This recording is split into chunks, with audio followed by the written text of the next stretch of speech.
Go before we get to 11 o'clock, you're listening to Gershwell Brooks on Talk Radio 702 and 567 Cape Talk. And we're moving into our next topic of discussion, something that's very close to my heart, because we do, I think, in as much as we want to become a world-class African city, something that you constantly hear about on this radio station, I think we also have a responsibility to deal with, the poor people within our cities, people that do find themselves in an indigent situation and can't survive as a property owner or as someone that is renting a flat in a decent suburb. And I'm sure that these are the very same issues that people are dealing with currently, whether they're in the Western Cape, whether they are in Johannesburg. I'm sure it's exactly the same situation. But on the line, I'm joined by two individuals that would be able to take us through this minefield of trying to balance property rights with the rights of people to get adequate accommodation, especially poor people.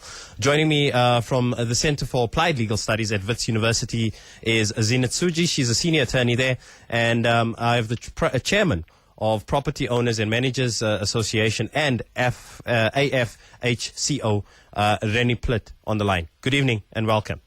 Good evening. Good evening. Thanks. So let's understand this, and this is the understanding that I have in my mind, is that at the moment what we're trying to do as a world-class African city is that we're trying to obviously improve the city, we're trying to erect new buildings or improve on the current buildings, but there are people living in those buildings already. Zeenat, let's start with you. What is the legal status of these individuals occupying those buildings? So basically, many of these people have entered the properties and have come into the inner city looking for mainly employment opportunities. Sure. So when they came in and they start paying rent to people or a person who is proposed to be an owner, and under the impression that this is a legal agreement, as a verbal lease agreement. Sure. As the story goes, a few years later, what we find out there that many of that the owner or the proposed owner disappears. Okay. And you then have a property owner or another person coming and saying that he owns the property, he is the legal owner, and that the occupiers need to vacate. So just to get you, just to sort of get this in everyone's head so that we can just understand how this dynamic works. So I claim to Miriam that I'm the property owner. She pays me rent. After a while, I disappear, and then Chris emerges 2-3 years later saying, but hang on, guys, what's going on? This is my building, and you illegally occupying it. And meanwhile, Miriam is under the impression that she's been, taking legal occupation of this building. Yes. In essence, is that what you're saying? Yes. Okay, sure. But now, it's a very interesting dynamic, and this is where I want to bring Rennie into the picture. I mean, as private owners, I know for a fact that if I'm investing in a building, surely there is some type of, it's an investment. I need to get something out of it, whether it's because I'm going to sell it at some point or whether I'm making rental property, rental income out of this thing. So where does the owner stand on this one, Rennie? Look, I think, first of all, we've got to accept, whichever way you look at it, that property ownership is a real right entrenched in the Constitution. Okay. And the development of the Joburg inner city certainly is going ahead at a rapid pace. I think everyone's aware of that. It's ongoing a major rejuvenation. But as Zeenat says, we have major problems with poor that the private sector is unable to service in terms of decent, affordable accommodation. And the problem we have with a lot of these hijacked buildings is that typically you find there's a gang operating the building. Okay. Usually they're armed. You either pay your rent or they will, you suffer you could suffer certain violence from them. And the problem we have with this particular group of people, firstly, is that they really cannot afford housing provided by the private sector, as we simply can't get to those low levels of rent. Yeah. Secondly, we're facing rapidly increasing council charges, which are making up, besides the rent that the tenant pays, the percentage of council charges is growing in leaps and bounds. I mean, it really has, including electricity, of course, but everything. And as far as council goes, the rates, the sewage, everything is just going up way ahead of inflation. So I think even within our market sector, they're battling already to pay rent, where they are at the moment. But if you go into the type of properties that Zeenat's talking about, these people they're certainly not destitute, because the destitute would be sleeping on the street, because typically in these buildings they are paying someone rent. There's no question. There's someone collecting, and you know, in the article she talks about 450. I think our information certainly more around 800 rand. But there's some gang that's operating the building to a point where it's actually become organised crime, to a point where even the provincial SAPs have actually appointed an anti-hijacking division just to deal with these problems. Okay. So it's really deep. I think if I could just add one thing to maybe, just add on to what, when you go into these buildings, Gershwell, it's absolutely heartbreaking to see people living in these inhumane conditions. Okay, and, sure. when I say sewage, rats, little toddlers wandering around amongst sewage on the floors, it's absolutely heartbreaking. The problem we're facing at the moment is that the burden is actually being put on the private sector to deal with the problem instead of council and government that are not dealing with the problem. I think that's where the whole system is falling apart. Okay, so Zeenat, what has been painted here is a very interesting dynamic, and unfortunately we have less than a minute to go before I'm going to take a break, so I don't expect you to necessarily have an answer ready for me. But both of you, I want to sort of have you simmer and think about this particular question for me. Is that in as much as I get what you're saying there, Rennie, that these people are presumably not completely destitute, but surely they're choosing that type of accommodation not because they want to necessarily live there, or they've seen it as sort of an ideal spot for themselves. Yep. But there's a fundamental financial reason behind it. But then, Zeenat, on the other hand, we also have to concede that the conditions that they're living in within those buildings are not necessarily conducive for healthy human habitation. So I'd like you to simmer about that one and see where we can meet the middle ground. But I have a few more questions, which we will continue on after the 11 o'clock Eyewitness News. Thank you for joining us.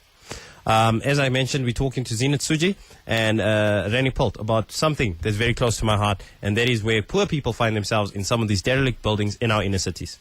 5 minutes past 11, you're listening to Gershwell Brooks on Talk Radio 702 and 567 Cape Talk. And with regards to those Syrian peace talks that are supposedly going to start tomorrow, let's hope that they actually result in peace, that something positive comes off of this thing, because it's something that we've been hearing about and talking about on a regular basis here, and I'm pretty sure it's about time that something gets solved. But it seems that both sides are extremely intransigent, and ugly tactics have been resorted to, including the use of chemical weapons and goodness knows whatever else. But we're continuing our current discussion, and this is, of course, this debate that we constantly have with regards to turning Johannesburg and most of our largest cities here in South Africa into world-class African cities, okay?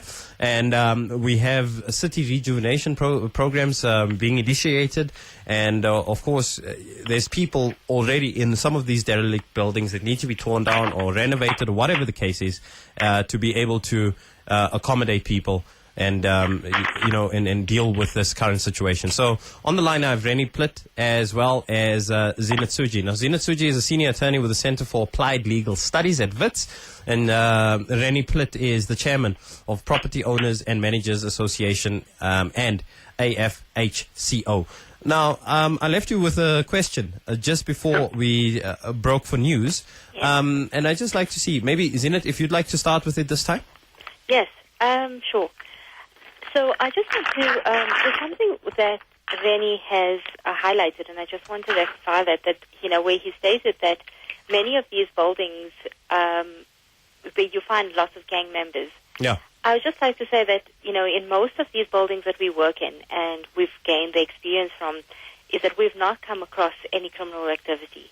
So if it is happening, then it's not something which I've encountered, and I don't think that we as lawyers would put ourselves, or we would not acquaint ourselves with any criminal activity. So in other words, what you're saying is if someone hijacked a building and they're running it illegally, collecting rental income and so forth, you're not going to go out there and put yourselves and your reputation on the line and try to protect these untoward characters. With building hijackers, it's really not our responsibility, and most of the clients that we do act for would, the building hijackers have already left, and we don't know who they are. So it's usually up to the city, where they have special units who investigate building hijackers, but it's not something which we would acquaint ourselves with, and we stay away from those kind of activities. So Zeenat, in short, just to also just clarify it for me and for many of the listeners, who are the people owning these buildings, or are the owners at all involved with these buildings? Because surely this rental income is going to someone, and I'd just like to understand who is collecting this rental income.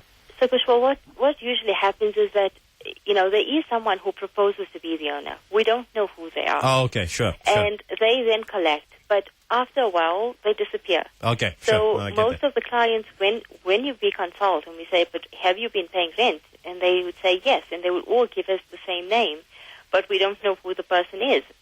And you then have, after a few years, where the rightful owner comes, and you do a title deed, and you'll see that this is the rightful owner, but he wants to evict. So, the building hijackers, we don't know who they are. They disappear, and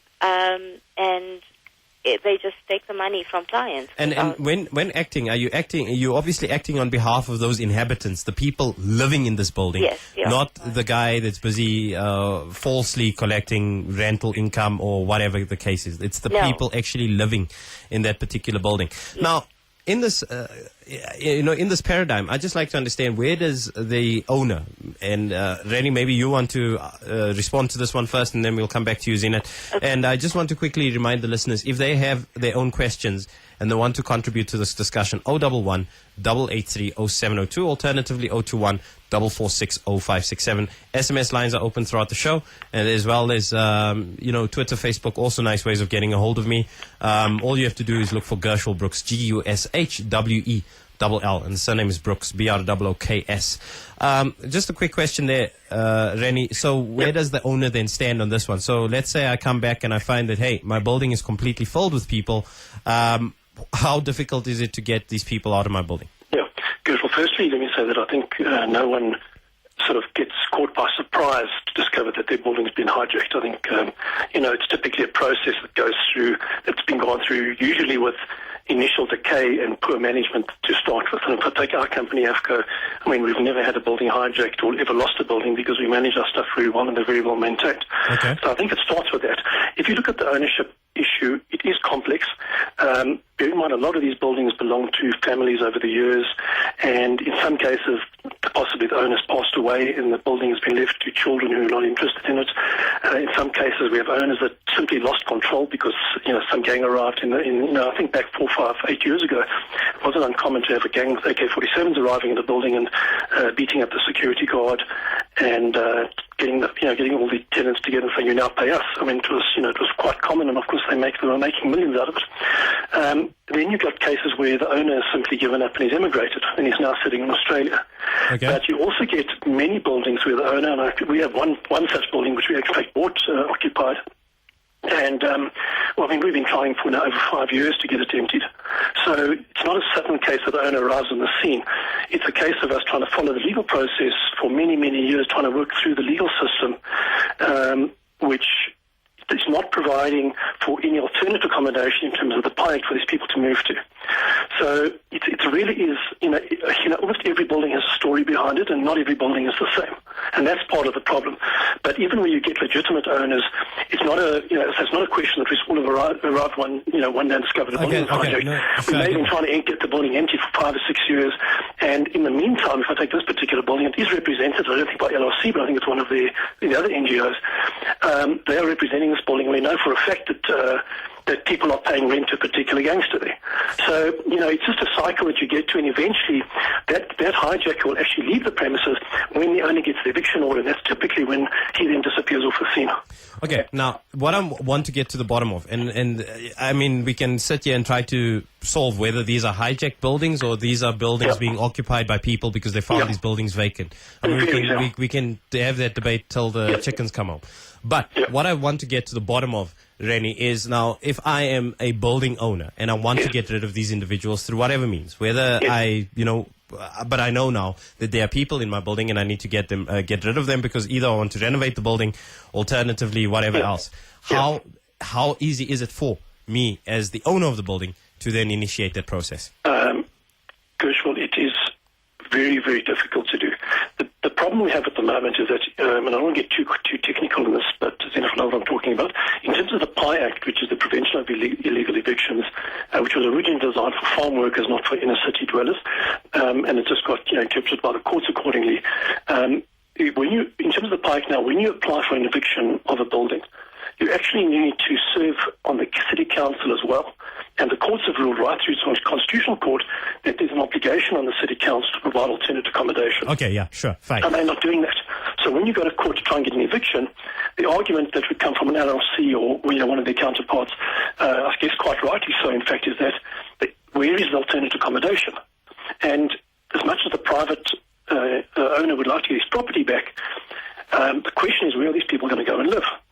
And also, I think even in Zeenat's article, she talks about the council having to provide temporary accommodation. To me, that's an absolute misnomer, because the concept being worked on is that they'll provide accommodation for 6 months for these people. Well, what are we going to do in 6 months' time? We're then going to evict them out the next building. So the issue needs to be addressed holistically, and that's really how it has to be dealt with. But we need alternate accommodation, there's no question. Sure, but Reddy, I think that on this one, you would agree with me that we are dealing with human beings here, and obviously something we can't sort of just leave these people on the streets. 100% but right. Zeenat, simultaneously, maybe we should have had the city actually in on this conversation, because does the responsibility then lie with the city to provide the alternative accommodation that we've been referring to? Yes, Kushal, I mean, in terms of, as what Rennie has referred to, so PI does apply to people in residential areas and in urban areas. So you have two legislation. I'm not going to go into ESTA, which is the Extended Security of Tenure Act, because that deals with farm dwellers and labourers, right? Okay, and then you have PI, which deals with your urban areas, and interpretation of this has been dealt with in cases. Okay, sure. So, in terms of the alternative accommodation, and this is the need for it, because the Constitutional Court, as we all know, in 2011, granted the order in the matter of City of Johannesburg versus Blue Moonlight Properties and the illegal occupiers of Saratoga Avenue. Okay. Basically, what the court said is they'll grant the eviction, but the City of Johannesburg has a constitutional obligation to provide alternative accommodation. Okay. And the court also stated that the housing policy, which the City of Johannesburg had at the time, which did not recognize people facing evictions as an emergency situation, was rendered unconstitutional. Okay, sure. So the city then has... Just hold there for me, Rennie, yes. So the city has to put in place plans in order to have rectified that policy into what they want to do with alternative accommodation. Okay, sure. Rennie, I'll give you an opportunity just now. I just have Cedric on the line, and he also has a comment on this one. Good evening, Cedric. Good evening, sir. You see, my comment is, we South Africans are in trouble, because you see, most of the buildings that these people are talking about are being occupied by people from other countries. Really, most of South Africans stay in the location. Okay, sure. Not the greatest line, but I think you guys got the gist of that. Basically, Cedric is saying that, and it's a narrative I've heard on a continuous basis. It's people from outside of the country, and we're making a big fuss over people's constitutional rights, but they're not even South African. Is there any merit to that, Zeenat? Gershwell, that was exactly the point I was wanting to raise before the caller came on. Okay, sure. I think one of the problems we're having in the Joburg inner city, and it's, I'm sure elsewhere in the country, but certainly Joburg is, is sort of the city of gold as far as people coming in from Africa are concerned. Now, what we have in this country is we have a grossly ineffective Home Affairs department that is not, we've got porous borders, and even those that do come through, we have very little means to have those people sent back to wherever they come from. Now, I'm not referring to people that are legally here with a residence permit or a work permit or refugee status, because those people are legally allowed to be here and they're entitled to housing. There's no question on that. People that are coming in from rural South Africa are citizens of this country and they have every right to come to the city. I'm talking about the people that are arriving through the borders illegally or having bribed somebody, and they are in their tens of thousands. Now, a lot of these buildings, and Zeenat will know that a lot of these buildings, and certainly the ones I've dealt with, usually 60 to 70% of the people living in these buildings are not actually legally in the country. So I attended a housing workshop with City Council a few weeks ago trying to talk about this issue. And one of the questions I asked people from the council is, how big is the problem? Because if you want to try and fix the problem, you can't fix it if you don't know how many people you're talking about. And the problem is nobody actually knows. Okay, and the first question is, how many South Africans or people who are legally in the country do we have to provide accommodation for? And I don't think anybody's got that answer, and I think that's part of the problem. Okay, sure. I get what you're saying there. Zeenat, your comment on that one? So, yes, we do agree that there is a large contingent of foreigners that are in the country. Okay. I think as South Africans that, that most of... So what happens is that the city would go through an application process for terms of accommodation. And I think that it's South African citizens, and what the Constitution says is that everyone has a right to housing. It does not say only South African citizens. And that's the difference. And I think that I do understand the undocumented and documented foreigners that enter the country. Yeah. But we need to go back to the Constitution and what it caters for. Okay, sure. Look, I think this is also one of those debates. It's a very emotive debate that can also get us very sidetracked from the key issue here.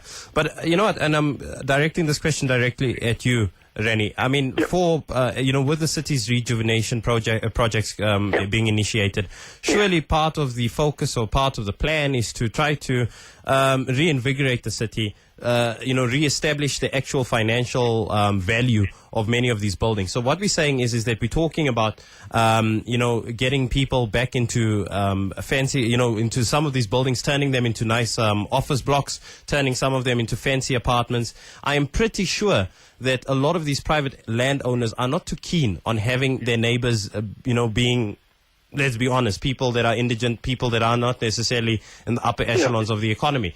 I mean, is that not necessarily the case? Well, I actually don't think it's the case, and I'll tell you why. It's not, the city has become already a residential area. I don't think we're seeing much commercial development, but it's become a residential area of mixed social standards. There's no question about it. Let's look at our rental base. We have people earning from 4.5 to sort of 40,000, 50,000 a month, all living in the same block.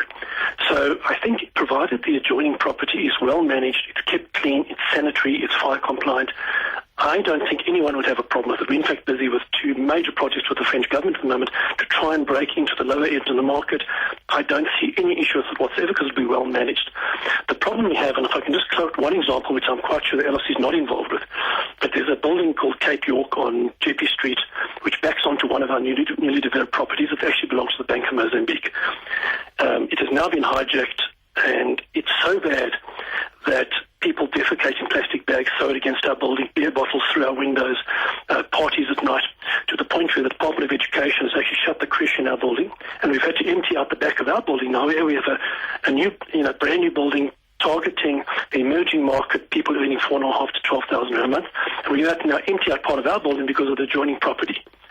So I think the point is, at the end of the day, in dealing with this sector of the market, I don't see any problem with the mixing of the social standards. I don't see it in the slightest bit of problem. It's already happening, but it has to be decent accommodation, fit for human habitation, well managed, kept clean, and I don't see a problem with it. Okay, let's leave it there. Zeenat, I'd like you to respond, but I'm just taking a quick break. Thank you so much, Okay. Thanks. In the last 24 hours, what's happened in your world? The death of a 5-year-old boy who fell into a pit toilet at his school in Limpopo has been met with shock and outrage, with calls for government to take urgent action to resolve the sanitation crisis that's plagued the province for over 2 years. The grade 0 pupil fell into the pit toilet at his Seshego primary school during break today. His body was found a few hours later. 24 hours a day, eyewitness news. In touch, in tune, and independent. From your #1 news and talk station, Talk Radio 702. I just got out of hospital. I'm recovering, but I feel weak and I get tired easily. If illness or poor eating habits leave you drained, use LifeGain. This quality nutritional supplement contains a unique GMO-free protein base, amino acids, vitamins and minerals. LifeGain is gentle on the system and offers prime nutritional support if you are physically weak or unable to eat. Available at leading pharmacies and retail outlets. Regain your strength with LifeGain. So, if I'm selling my car, why should I use you? Because we buy cars. So, do I need to advertise it and wait for a buyer? Nope, we buy cars. Do I need to spend hours taking calls and showing it to time wasters? Nope, we buy cars. You'll even come to me? And do all the paperwork with immediate payment. Really? Yes, we buy cars. Well, that's quick and painless. WeBuyCars.co.za, the easiest way to sell your car. By far. Don't waste another moment. Visit WeBuyCars.co.za because we buy cars. Sometimes it's nice to treat your family. Just because. Maybe it's a couple of delicious grilled chickens and chips from our deli on a Friday night, or a box of yummy donuts from our bakery. If you're a Pick and Pay smart shopper, you can enjoy treats like these without breaking your budget by switching your valuable points to cash.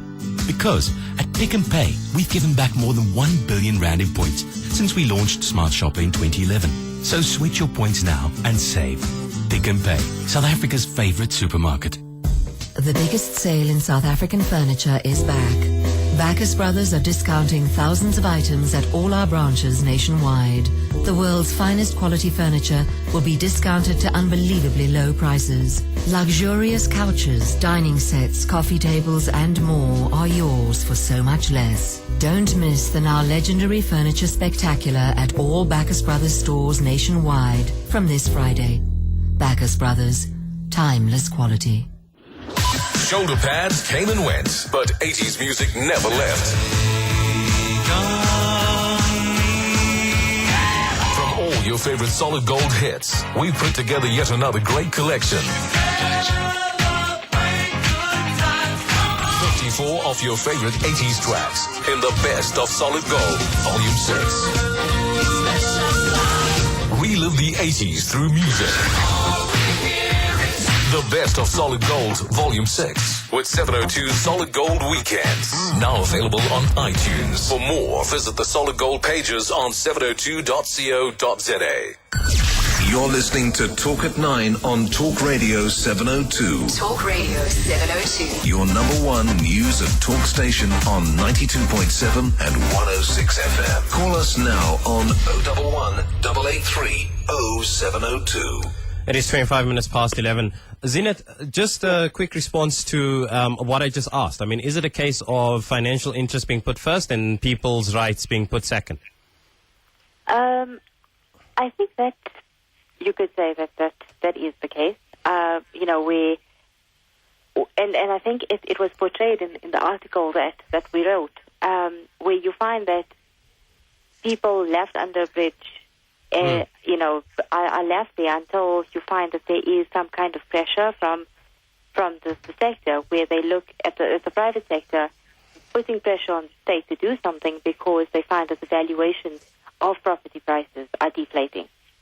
I think that if we look at what has actually transpired in the inner city, is that we so focused on urbanization, and yes, I am not saying that it should not be done.